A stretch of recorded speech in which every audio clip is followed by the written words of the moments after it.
ইয়া আল্লাহ আমার মনের আশা পূর্ণ করুন। একটা মনের আশা পূর্ণ করেছেন, আমাদের তারেক রহমান প্রধানমন্ত্রী হয়েছেন। এবং আমি ইলেকশনের আগে যা যা বলেছিলাম ভোট চাওয়ার সময়, দেশটা কিন্তু সেভাবেই চলছে। এবং শিল্পী সমিতির আমার বন্ধু মিশা সওদাগরকে ধন্যবাদ জানাই। আমার নতুন গান পাবেন বাংলাদেশ টেলিভিশন। আমি এদের কিছু প্রোগ্রাম করছি, অন্য চ্যানেলেও লাইভে থাকবো, আর গানও কিছু নতুন গান কিছু রিলিজ করব। এই রমজানের সময় যেটা গান তো গাওয়া যায় না, গজল গজল একটা হতে পারে, সেটা হচ্ছে শোনো শোনো ইয়া ইলাহি আমার মোনাজাত,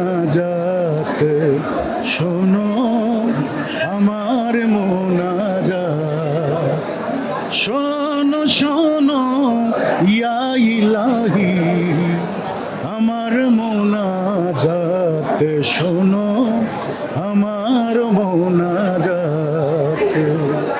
তোমারই নাম জপে যেন, তোমারই নাম জপে যেন হৃদয় দিবস রাত, শোনো আমার মোনাজাত। ইয়া আল্লাহ আমার মনের আশা পূর্ণ করুন। একটা মনের আশা পূর্ণ করেছেন, আমাদের তারেক রহমান প্রধানমন্ত্রী হয়েছেন। এবং আমি ইলেকশনের আগে যা যা বলেছিলাম ভোট চাওয়ার সময়, দেশটা কিন্তু সেভাবেই চলছে। তারেক রহমান নিজের গাড়ি চালাচ্ছেন, তেলের খরচটাও নিজে দিচ্ছেন, কোনো এমপি মন্ত্রী গাড়ি নিচ্ছেন না, সিগন্যালে দাঁড়িয়ে থাকছেন।